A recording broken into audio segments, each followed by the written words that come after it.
All right, greetings and welcome to week 6, lecture 3.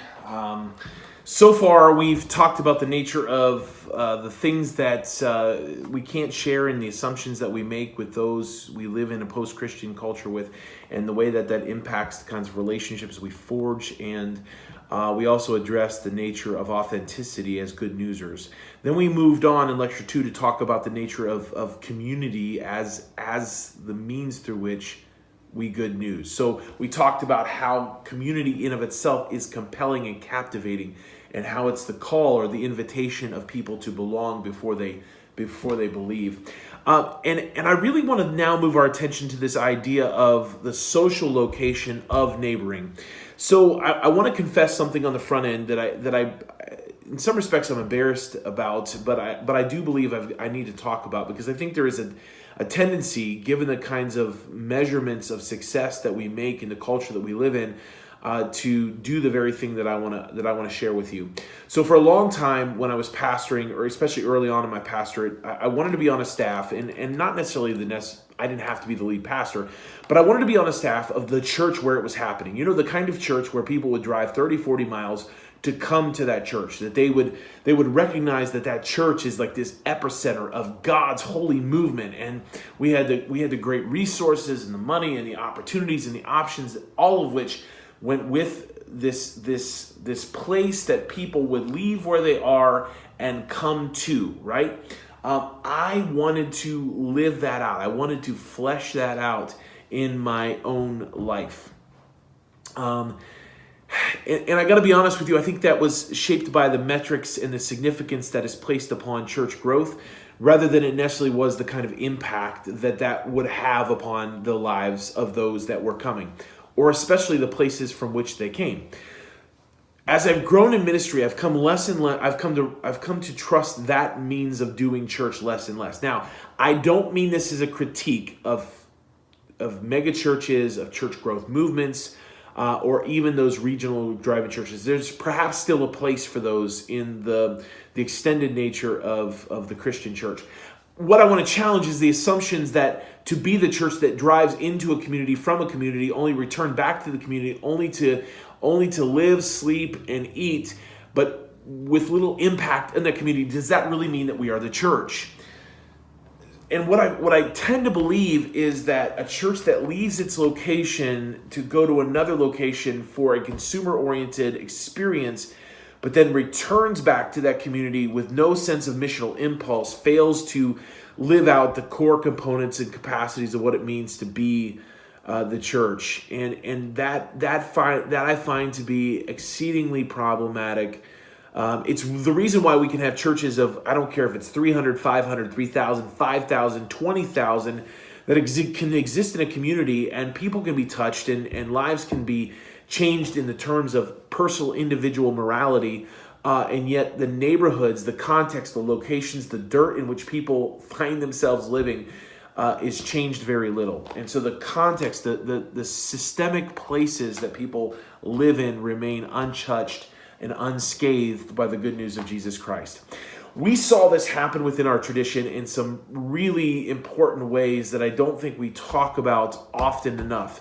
And what I mean by that is that sort of as the urban landscape changed historically, these churches that found themselves embedded in the city, these first church of, I don't care, you can pick whatever city you want, it really left them two options as the community, as the neighborhood shifted around them, because of the way in which we were accustomed to doing church. One, the church remains and the people flee, white flight, right? They go out into the suburban areas where it's easier to live, better, safer for their children, better school systems, and they still are attached to the location where the church found itself, but only in terms of its nostalgia, right? Or its physical bricks and mortar structure, or its loyalty to its denominational presence. And so they go out, they leave the community, and then they drive into the community for the sake of service, depending on the repetition of the services over the course of time. They'll come in and they'll go out based upon those services. Or the other way that this has happened is that the church itself moved out into those suburban contexts, which greatly changes the nature of what it means to be a church. And we've seen this and experienced it within the context of suburban churches. And it leaves a vacancy or a void in that community that it departs. So think about this. Think about this in the way in which we talk about redemption. So you've got a community that shifts around the church, sometimes due to social economic conditions. Sometimes it's ethnic or racial prejudices that create this shift in the community. And instead of the church staying present and learning how to embody the gospel in that changing community, bringing that changing community into the nature of church and creating a multi-ethnic, multicultural, multi-economic strata church, it doesn't remain in that place, and it leaves a void or a vacancy.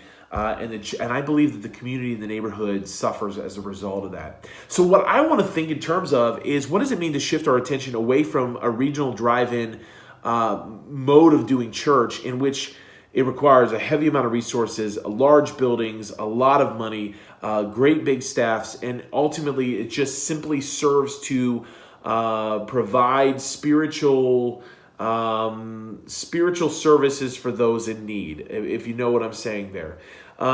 Instead, what if it meant that we relocate churches to the neighborhoods where people find themselves?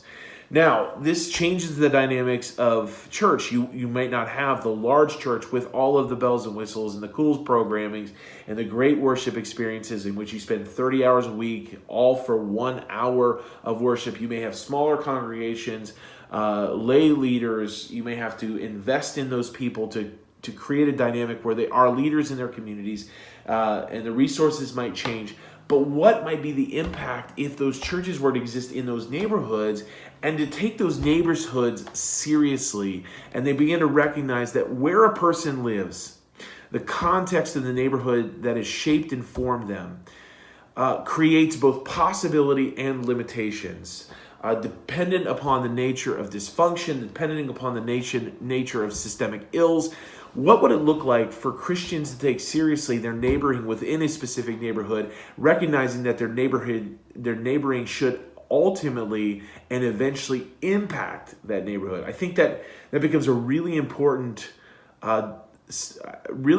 thing for us to think about in terms of how our neighboring is going to serve to bring redemption and healing and possibility and wholeness to the life of a community as a whole. So we want to make a shift here. We want to shift from drive-in regional churches that pull people from their context, sending them back only long enough to eat, sleep, work, whatever, and give them permission to be unconcerned about their neighborhood, to a mindset in which we recognize that the neighborhood is the first and primary location of my Christian ministry, and my neighboring happens in that context for the sake of the bettering of that context.